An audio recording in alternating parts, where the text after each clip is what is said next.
All right, good evening, everyone. Thank you for joining us for our time together. We're super excited about having everyone here, whether you're listening to us live or where you click on the link later on. Thank you for doing so. And then hopefully that you'll learn about this a little bit and then feel okay about where we're going with this. There are two of us here. I'm working on my slides. There are two of us here. Kate LaPlante is with us, and she'll be monitoring the chat box. So if you have some questions, please feel free to type those in there. She may be able to answer them there, or she may kick them to me, and I may be able to talk about them here. But we'll answer all of your questions sometime tonight. My name is Chane Beam, and I'll be doing most of the chatting here tonight. And again, thanks for joining us. You're on mute, so please keep yourself on mute. And of course, we have the chat box if you have questions. And just so you know, of course, this is being recorded, and there'll be a link that goes on our website for other people to view later on. Our goal here tonight is to make sure that families have a good understanding of the AK Reads Act. It's something that's been out there for a while. And some people know a lot about it and some people don't, but it does impact our students, especially our K-3 students. So our goal is to talk about that tonight and help everyone have a better understanding of that. So what is the Reads Act? The Reads Act was passed last summer in June of 2022. There are several parts to it, but the part that we're focusing on tonight is about school districts having a reading intervention program. Reading intervention instruction and items like textbooks must be based on the science of reading. The goal of the Reads Act is to support all students to get them so they're good, strong readers by the end of third grade. And this applies to all students in the state who go to a public school, whether that's a brick and mortar school or a charter school or a homeschool. Everyone is under this law as long as they receive public funding. And this is going to start next school year. So we've been talking about it in the district for quite a while this year, talking to principals, teachers, making sure that we're getting ready for it, because there are a lot of things we have to be ready for with this Reads Act. So why did the state make this change? Where did this come from? And I thought maybe we would go back, and I won't spend lots of time on it, but we would even go back far enough to maybe 2012 when they updated the standards, because we wanted to have strong standards in our state so we know what our kids were learning.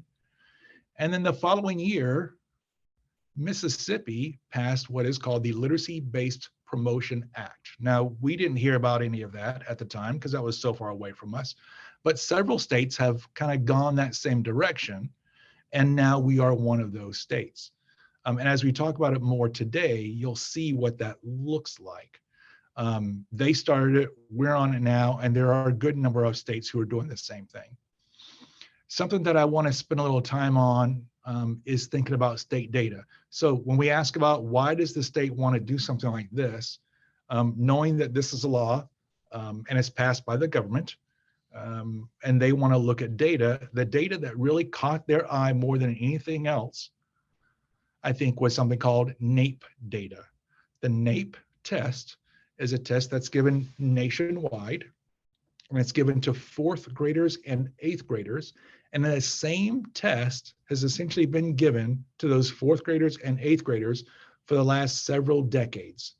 And what we have seen over time is that the data has been, unfortunately, getting worse and worse. So if you could look at the screen now, what you have on the left is that's the grade 4 reading scores. And you can see where it's advanced, proficient, and basic. And then you can see the light blue is the national score, not great by any means.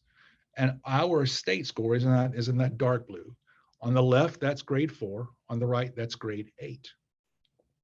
And what you can see is even way back in 2003, we were a little lower than the national average in both grade 4 and grade 8. And then sometimes we were closer and sometimes we were farther away. But what's, I think, has caught folks' eyes is the fact that over the last several years, for maybe the last 10 years, is that gap has been getting wider and wider.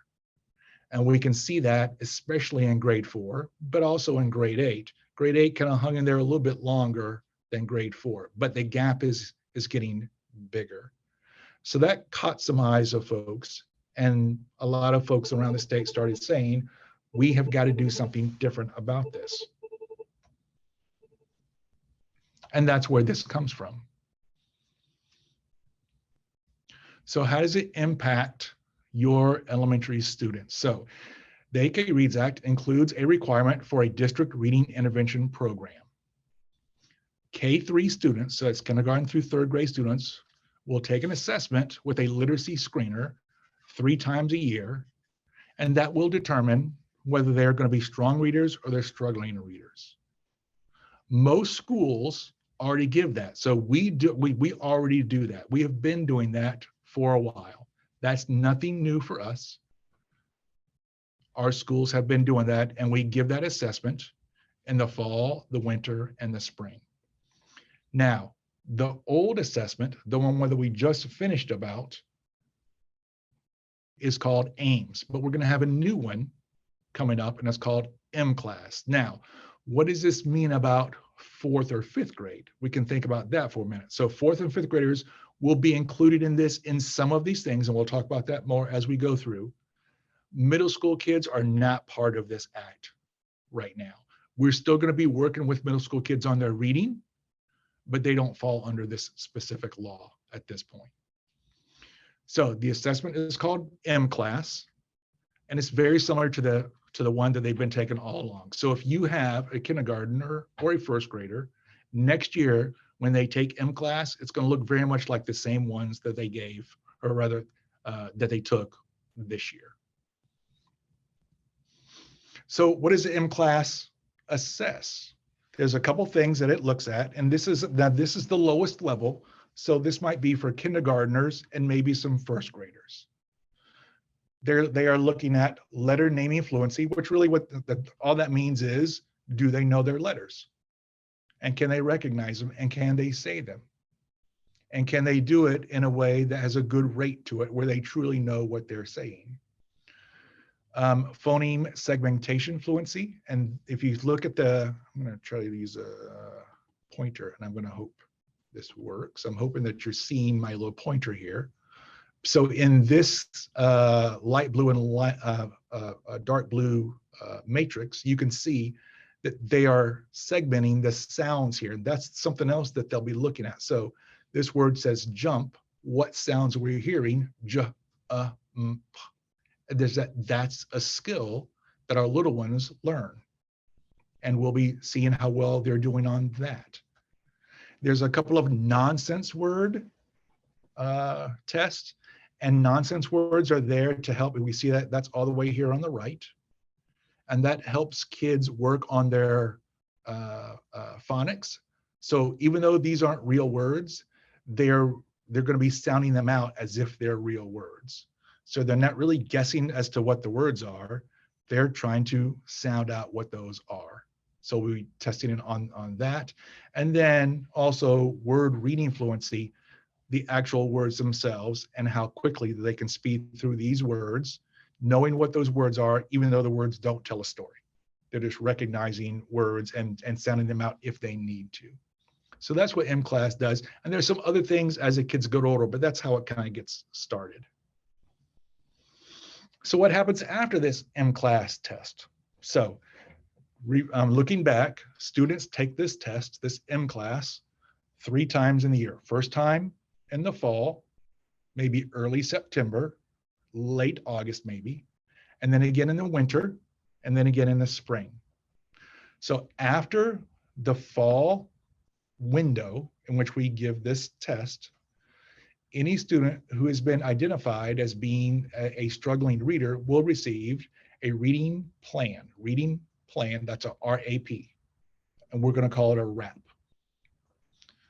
Students who have a RAP will receive extra reading instruction outside of their core instructional time. What that means is, according to the law, we have to make sure that our struggling readers get extra reading instruction in addition to the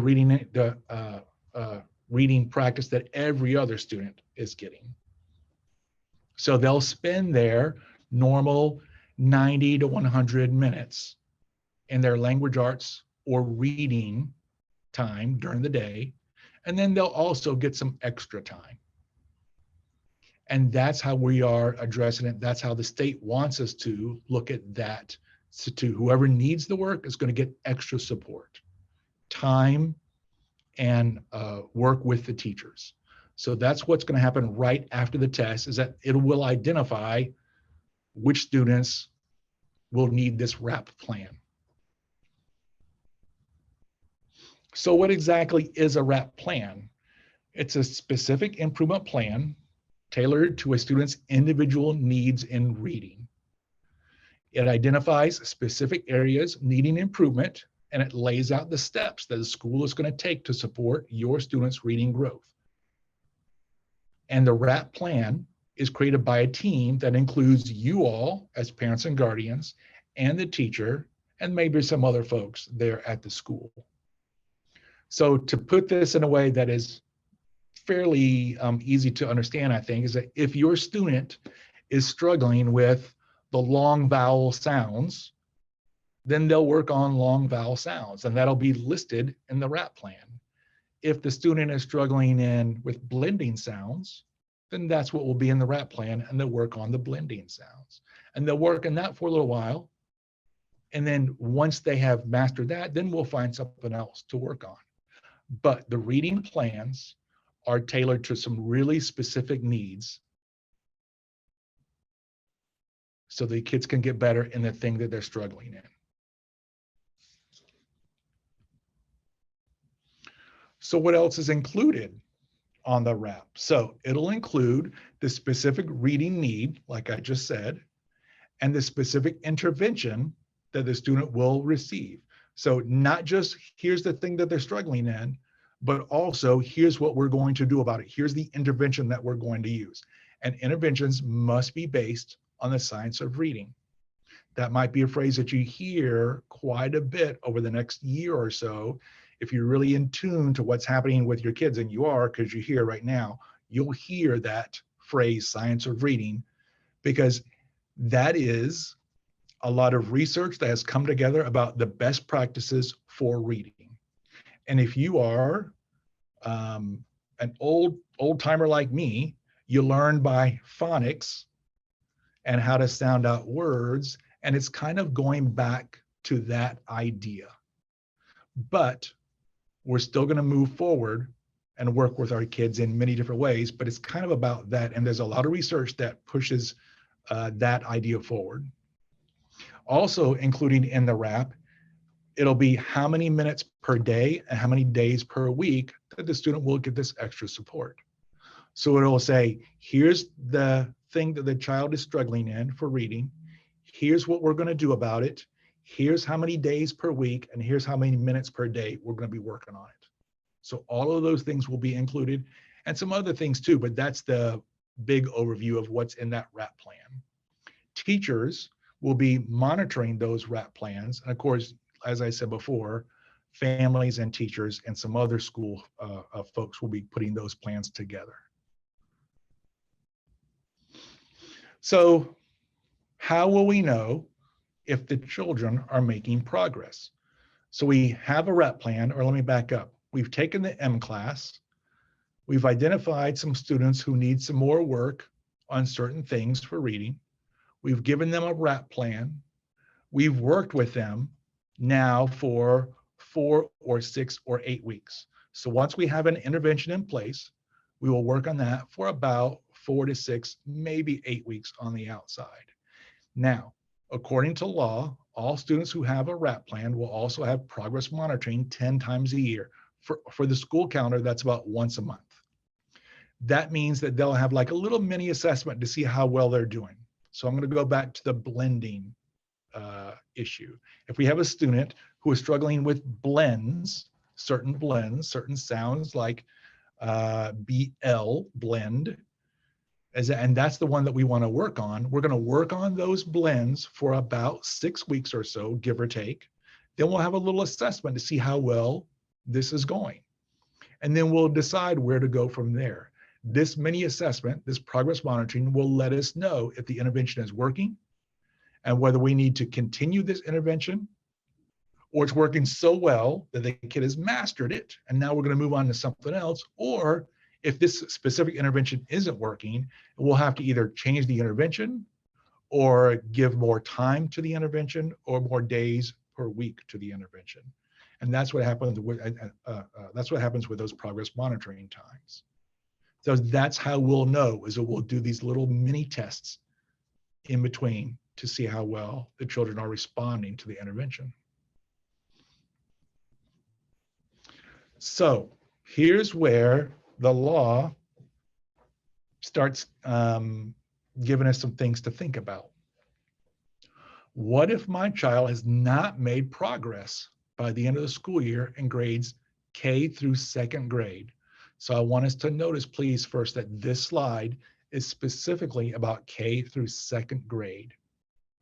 So according to the AK Reads Act, kindergarten through 2nd grade students who show a reading deficiency at the end of the school year will be considered for retention. Notice that that's in bold. We're not saying that the child will be retained, just considered. This conversation will take place during the 2nd semester and will include, for sure, you all, the parents, guardians, family members, the teacher, and the principal. And then parents and guardians will make that final decision. So I think it's important to know that we are not saying that a student in K through 2nd grade who is struggling is going to be retained. We are not saying that at all. As a matter of fact, we would not recommend that in most circumstances. But according to the law, we need to have a conversation and start thinking about these things. So that's K through 2nd grade, that a student could be considered for retention. Now, note the next slide. This one's about 3rd grade, and it's different, and it's an important difference. So we have to be careful about being detailed about what we read here. What if my child has not made progress by the end of the school year in 3rd grade? If the spring administration indicates a deficiency for a 3rd grade student, the school will schedule a meeting with a parent or guardian. So we're going to meet with the parents and have a conversation. And here's what the law says. The student will not be promoted to 4th grade unless the parents or guardians sign a waiver which acknowledges that the student is not prepared for 4th grade and agrees to send the student to 20 hours of reading intervention services during the summer before 4th grade. So I'm going to kind of paraphrase that last bullet. What that means is, according to the AK Reads law, students who are found to be struggling as 4th graders, according to the mCLASS, struggling as 3rd graders, according to the mCLASS, will not be promoted to 4th grade unless the family, the parents or guardian, signs a paper that says, I understand that, and we're going to send our student to 20 hours of summer school reading to try to get them up to speed before 4th grade.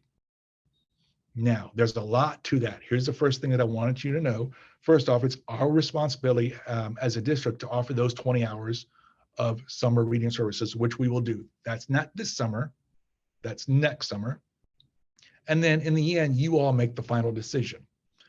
So what has to happen here is we need to really be careful and realize that while it says students will not be promoted to 4th grade, there is some caveats that you all have as parents that you can make sure that your child does move on if that's what you want. And part of that is to send them to the 20 hours of reading of summer school reading. So we'll work on that. We'll have those 20 hours ready for you. So there'll be a document that we can give you at the time for the parents who need it. And then they can sign off of it and say, I understand that my third grader is not really ready for fourth grade as far as reading, but I'm going to sign this paper and we're going to give them that extra help. Now, here's something to note.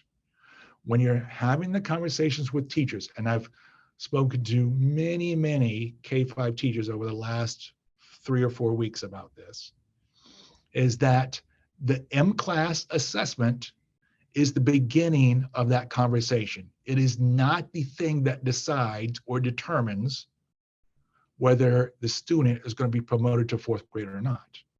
What happens is, if we're in this situation, we'll sit down with the family members, with the parents or the guardians, and we'll say, here's where we are. The mCLASS data shows this. However, we're going to look at a whole bunch of other data before we make a decision, because it's not just the mCLASS. We're going to be looking at how else are they doing in reading and other parts of their class. Are they doing well? Are they doing well in math? Are they doing well socially? So the mCLASS screener, that assessment that they take 3 times a year, that does not determine what happens. It simply starts the conversation. And teachers, most of them know now, and the rest of them will know later, that it's not the end all be all. It just starts the conversation for you all to kind of think about where things are as far as, do we want to retain or promote? But it's not the end decision. You all are the final decision on that. How many times could a student be retained? And this question has come up numerous times. So if a student is continually struggling, does that mean that they could remain in first grade for 3 years? It does not. A student can only be retained once in grades K through 8. So that can only happen one time. So being retained is a type of intervention. And that intervention, once you use it, you've used it, and then you're done. So keep that in mind.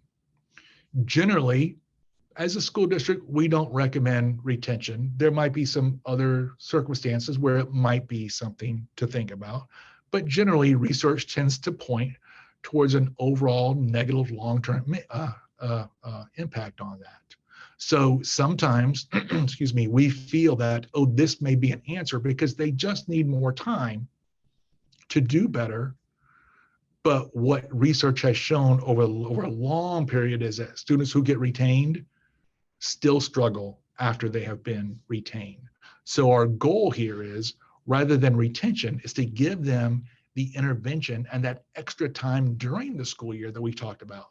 The 30 minutes a day, 3 days a week, or 30 minutes a day, 5 days a week, that will help them become better readers. So the whole retention thing is that's what's getting people's attention because of the law. And that's what started the Mississippi law way back in 2013. And other states are kind of copying it here. So kind of keep that in mind. It's out there, but it's not something that we want to rely on too often, honestly. It's a significant intervention and should be given quite a bit of thought before we do that, because there are positives and negatives to it, and it should only be used as a last resort. So kind of keep that in mind. Is that I know that there are some, because I've spoken to a few moms and dads who think, oh gosh, I'm really concerned, and I think maybe they should be kept back.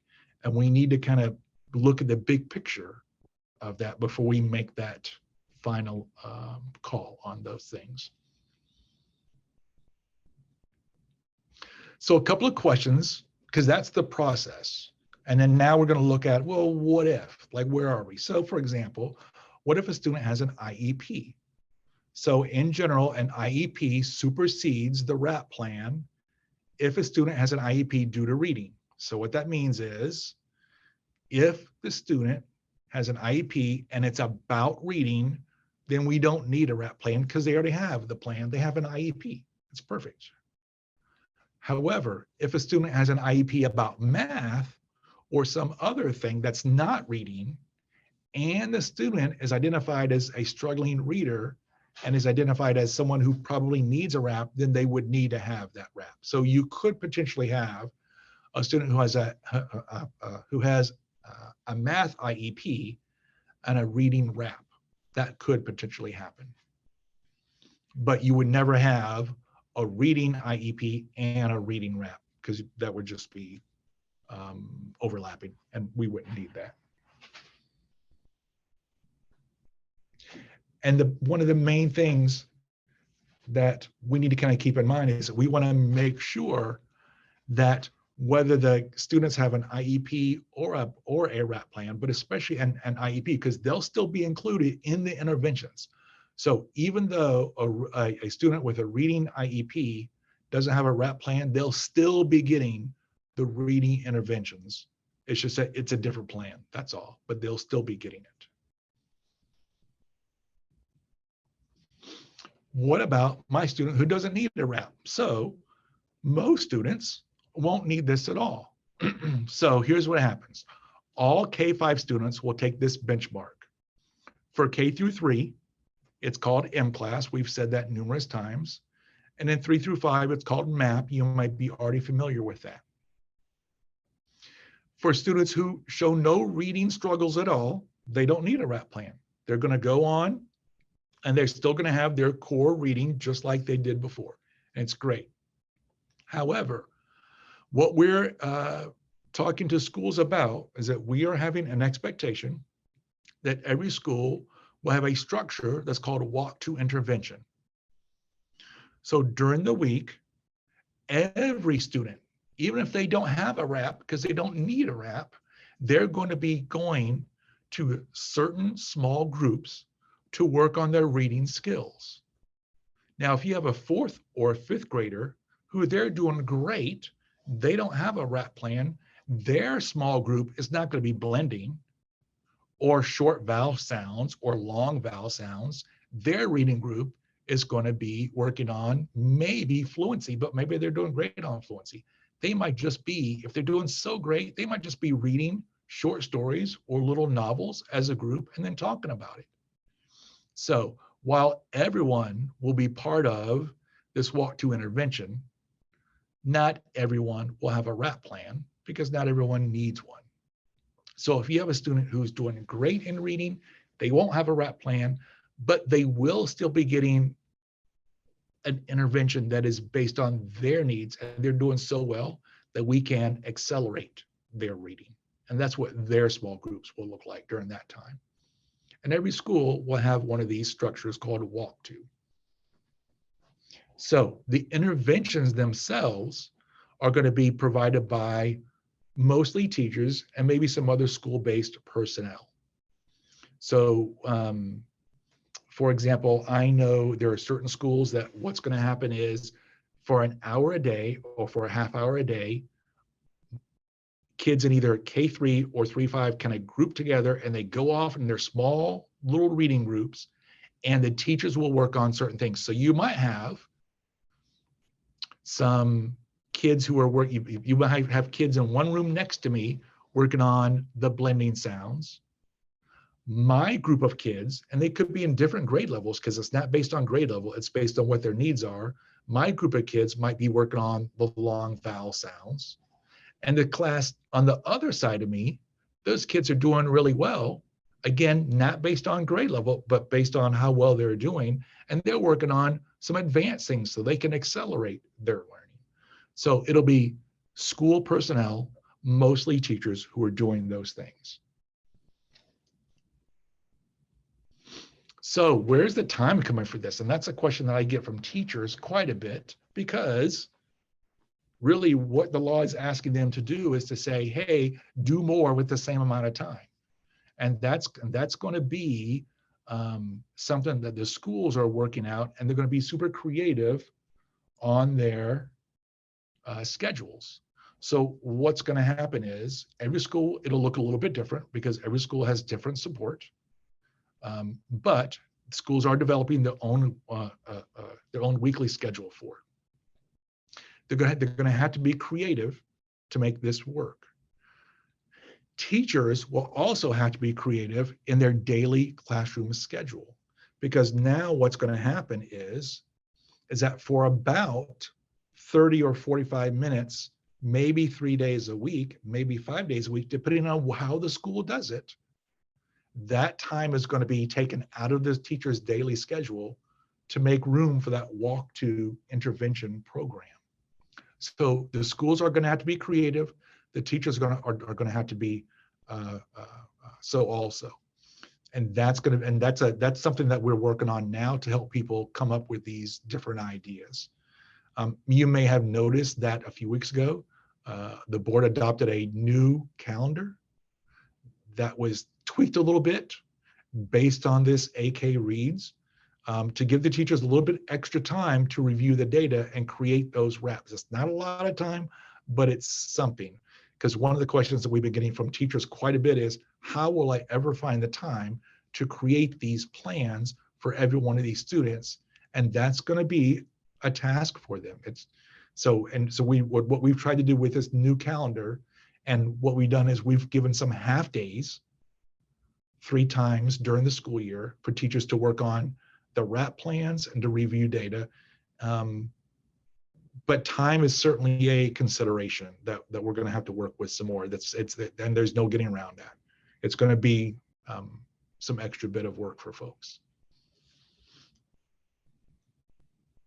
So we're coming down to my last slide. What can parents do to support their young readers? I would say whether you have a pre-K child, or you have a kindergarten, first, second, and third grader, or if you have a 4th or 5th grader who you think, gosh, they kind of seem to be struggling at home when they're reading things, work with them. If they're younger, work on their letter names and sounds, their blending sounds. If they're older, work on their fluency. If they seem to be okay with phonics and sounding things out, then maybe work on fluency. Work on, when you're reading stories with them, read to them and with them at home. And when you're doing that, ask them questions about, well, gosh, what just happened? And what do you think is going to happen next? And kind of just get them thinking about, and that'll help them with their comprehension. On here slide, and can we put this in the chat box? Is that possible? I don't know of a way to add something other than they ask. Okay, so then if you go to our Fairbanks website, there's an entire AK Reads information website for our school district. And from there, there's a lot of information. And this recording will be on that website, but also there's an FAQ, and there's other links that will take you in other places if you want to learn more about it. There's also a deed website. And if you Google AK Reads Act deed, it'll take you right to this. And there's lots of information, like even more than what we have on that website. Our specific needs and thoughts are on the Fairbanks website. And of course, the state one is on that deed website. So for me, that is my last slide. And I'm going to ask Kate if we have some questions that we want to address. I'm going to stop sharing so folks can see me. Sorry. Did that work? Mm-hmm. Okay. So I don't see you yet. Oh, you don't see me yet? Oh, because I don't have my camera on. Sorry. There we go. Okay. So the question was, what about charter schools? Can they opt out? According to the law, we cannot opt out. I've specifically asked about charter schools and our homeschool program, and I was told very specifically, and I've seen it on the deed website, all schools that have public funding will be under this law. So charter schools, brick and mortar schools like the regular K-5 schools that we have, and our homeschool students all fall under this. Based on the data that the school district currently has and recognizing that a different assessment will be used, what percentage of students are anticipated to need a RAP?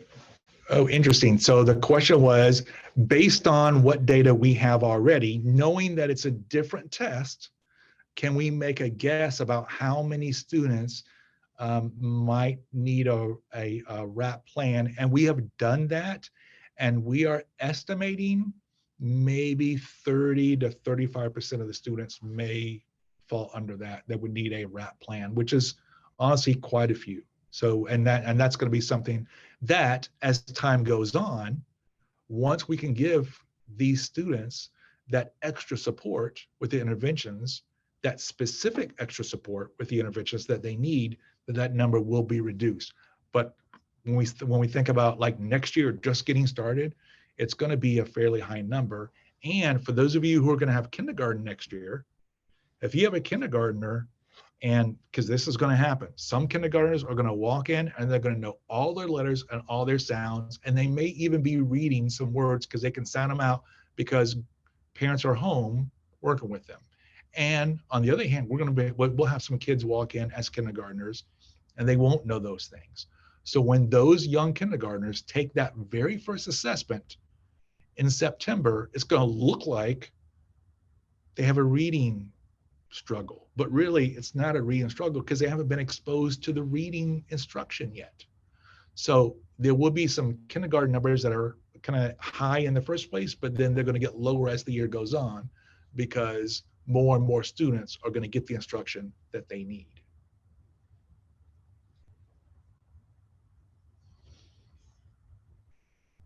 Do we have other questions that folks would like to have answered?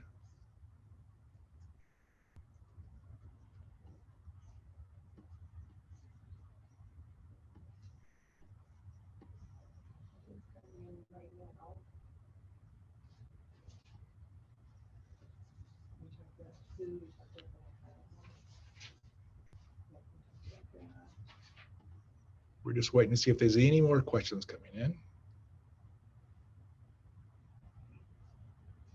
So keep in mind, if there's anything here that you think, I thought I heard Chane say this, but I'm not positive, there'll be a link on the website and you can, find the spot that you think it might be and then listen to it again. The funding, is there, oh, good question. Is there more money coming from the state? So, yeah, there's some money coming from the state and some not, and some things that the state is paid for to help us. For example, the state is paying for mCLASS. So that helps us a little bit for sure, because the state has come out and said, you're going to do mCLASS, you need to use it, or something that's similar, but we're going to pay for mCLASS for you. And then that's what they've done, which is nice. The state that we have applied for, and we got a grant to purchase new language arts materials for next year. That came from the state, which is very nice. And we're going to do that, and we're moving forward through that. However, is there more money to actually do the interventions inside the school during a school day? That is there more money for us to hire more people to do the work? Honestly, there's not. No, and that's something, that's a conversation that we've had with DEED, and DEED is, and really it's not DEED anyway, it's comes from the state legislature. So the short answer to that is a little bit, but certainly not enough to cover all the things that we're being asked to do.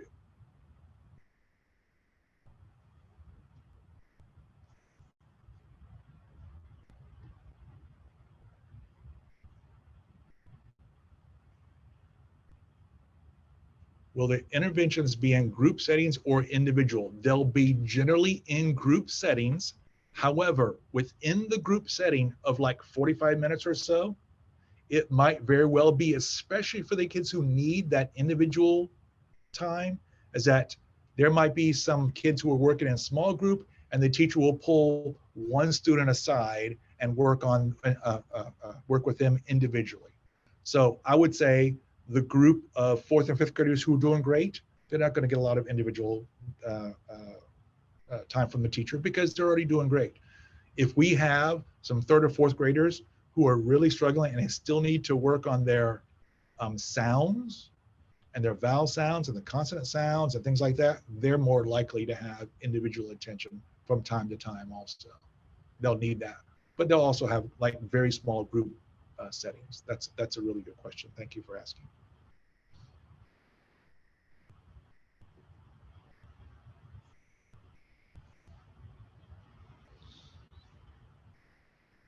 Anything else I can answer? So while we're waiting, something that popped in my head. Please talk to your family friends, talk to friends that have kids same age as you all, and make sure that they know, hey, this thing's coming, because this is going to look different for many students in grades K through 3, but really K through 5, because it does kind of change things. So, spread the word about this AK Reads Act. How can we expect an improvement with only 20 hours of summer help? That is a really good question. So the law says that we need to provide 20 hours of summer help, and we will. But we believe that the real improvement is going to come during the school year, when teachers can see those kids consistently for that extra time, 3, 4, or 5 days a week. The 20 hours is written into the law, and we'll do it. But we believe that the real improvement will come during the school year. If we can somehow make summer school longer and more than 20 hours, we will do that. But that goes back to the question that was just asked about funding. And right now there's no funding for that. So we're going to have to be creative on our end for the next several months to figure out how we can do that next summer. But that's a really good question. How can we be sure that happens? My child needs individual. Oh, I see what you're saying. Going back to the other part. So I don't know. I mean, I might get help from Kate on this, because Kate was a former principal, and I didn't schedule things like this. So I don't know if we can.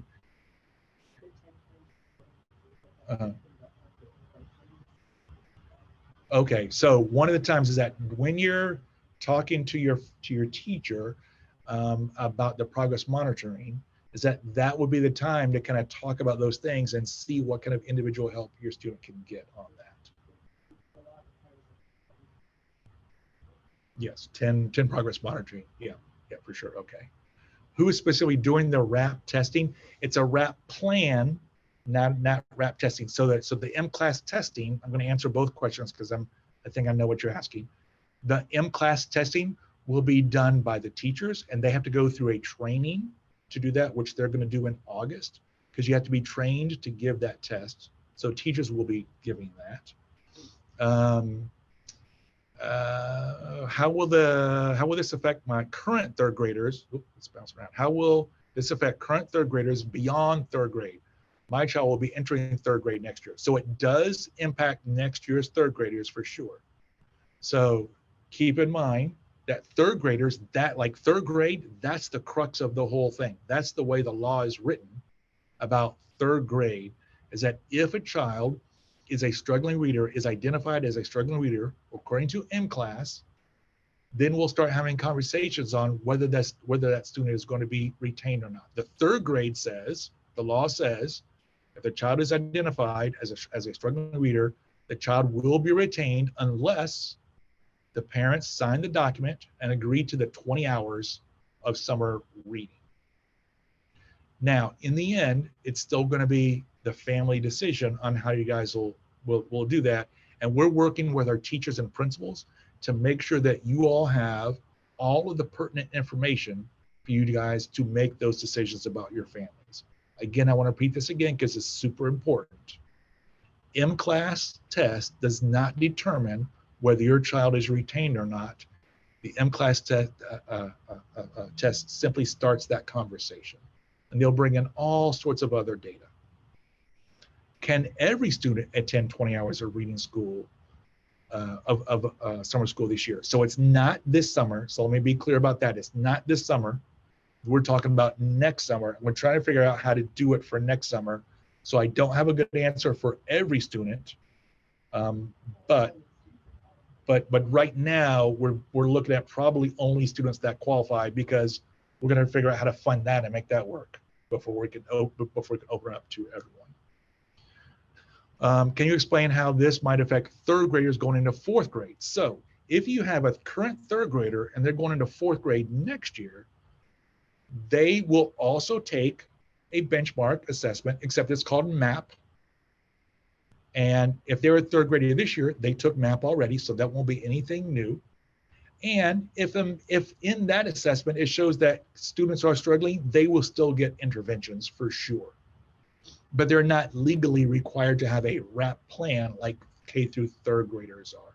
But if we have a fourth grader who's struggling, we will absolutely make sure that they get interventions, and they'll be part of that walk to intervention just like everybody else is, and they'll get their targeted support just like everybody else does. Same thing for fifth graders too.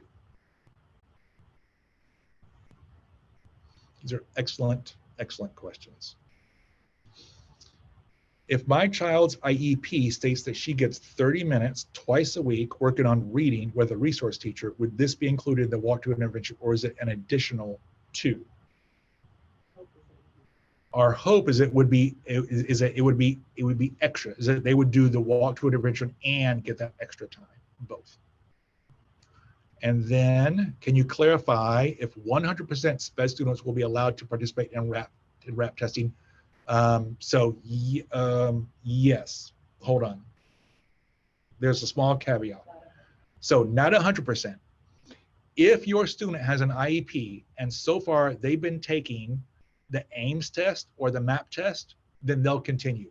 If we have a student who takes an alternative assessment, and really what that means is that they struggle quite a bit and they can't take the other assessment, then they will not be part of this testing, but they still have their own IEP. So I would say, I don't know what the percentage is, but I couldn't say that 100% of SPED students, because some of them are low enough where they don't take that test. They have another test that they take. When a parent signs a waiver to go into fourth grade, does that prevent any additional help that they have? No. Ooh, that's a really good question. So if the parent signs a waiver and the student comes and they do the 20 hours of summer work and they go into fourth grade and they're still struggling, they will still get intervention services. They're still part of the walk to read. They're still part of all of that, or walk to intervention, sorry. They're still part of all that, and we will still make sure that whether the students are in second grade, third grade, or now fourth grade or fifth grade because of the law, we want to still make sure that every student who needs help in reading will receive that targeted intervention help that they need.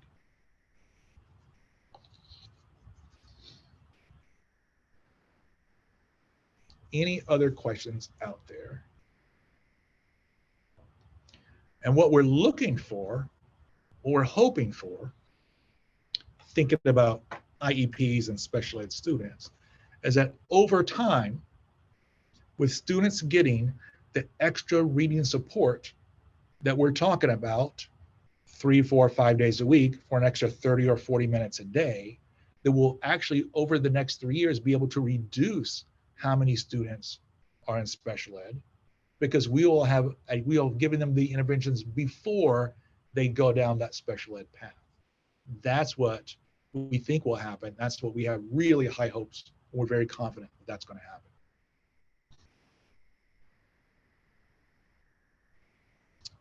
Any other questions? I'm trying to think, is there anything else I want to put out there? I told you to talk to your friends about it. Make sure everyone knows what's going on. Oh yeah, make sure, 2 things. Make sure that if you have a child who's going to be a kindergartner next year, you can get them enrolled now. Go to your school, get them enrolled so we have their numbers, and let's get them in. Now, since you're here and you're listening to this, whether it's live or you click on the link later, you are going to be more likely to have your kids enrolled in kindergarten, but not everyone does. So if you know some folks and they're thinking about, I don't know if I want to send my kid to kindergarten, gosh, please talk to them and say that all students really need that time to learn their foundational skills for reading. So that'd be great, because it's really tough for some kids when they don't go to kindergarten, but then they join in first grade and then they're behind. Then this is the first time that I've really thought this out, like in this way, for a student to not go to kindergarten, then go to first grade, miss a whole year of instruction, they're already going to be struggling on that first mCLASS, right? Because they haven't even had a chance to have that instruction yet. So spread the word, get your kids into kindergarten, and we're going to try. We have applied for a grant to expand our pre-K. So keep an eye out that we may be able to expand our pre-K reach a little bit starting next year. We'll hopefully hear about on that in the next few weeks. There is a current after-school program. Why can't these programs be used to help our kids read better? That's not a bad idea at all. I think, and I'm gonna be looking to Kate, I think some of those programs might be able to do that. Some of those programs I know are geared towards a certain thing. There might be STEM programs or STEAM programs, but I think that's a very valid idea. And I think that we need to look into that to see how we can potentially use some of those after school programs to help kids like that. That's a really good idea. That is something that we will make note of and see if we can make that work. That's a good thought.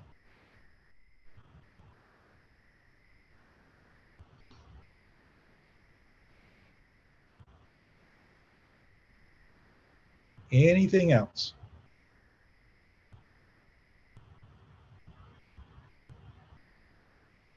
So if you think of a question later on, please feel free to email one of us. We're on the website, or actually maybe that'd be the easiest place to kind of find us. And then we'll be able to answer whatever questions you have. It's like no problem whatsoever. And if you are picking up your kids from school one day, or you're dropping them off, and you see your principal may be able to answer, or should be able to answer, many of your questions. What's the total attendance? 14. I think it was 15 a few minutes ago, but 15. Thanks for asking. So 15 is good, but 15 doesn't make sure everyone knows what's going on here. So yeah, let's spread the word about what we need to know for our community about this law, because it is going to be, things will look different next year for sure. All right, one last question, anybody?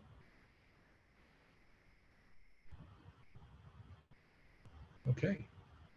Well, we've gone through our slides. We've answered, looks like 25 questions. Thanks for all the questions that you all had.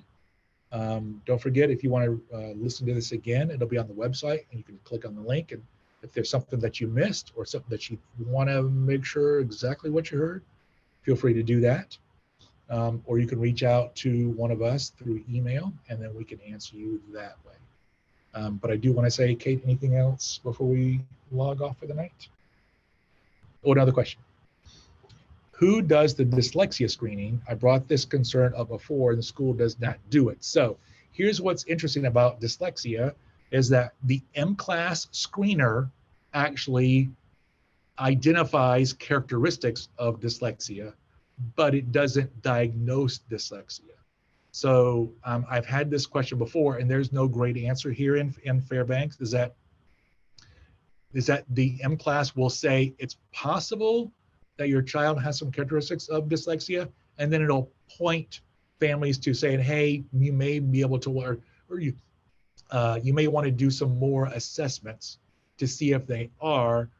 But from what I'm hearing, and I am not an expert on this, but I've heard from some parents that it's hard to find someone who does that dyslexia diagnosis here in Fairbanks. So I totally understand that question, and I'm sorry I don't have a great answer for that. Who decides who qualifies for this summer reading program since it's not set up yet officially, and who do we talk to? So that would be determined by, remember, this is next summer, right? It's not this summer, it's next summer. And the people who qualify for that right now would be the third graders, next year's third graders, who have a reading deficiency and who potentially could be held back. So right now, the summer reading is the summer reading program that we're talking about here is just for next year's third graders, next summer, who have a reading deficiency. However, we do have other summer programs that are out there, but they all might be really specific.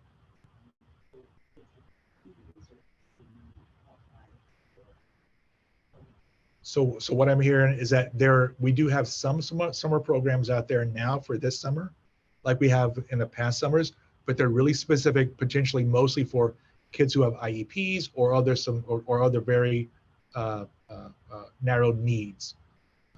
But for next year, it's those third graders. And if we could get more funding for summer school, that would be a great thing. But that's a rough call for us right now. Yes, Fairbanks student number 10, you are very welcome. And thanks for saying that we're being transparent. I appreciate that. Any other last question? Okay. So thanks, folks, for logging in. I really appreciate it.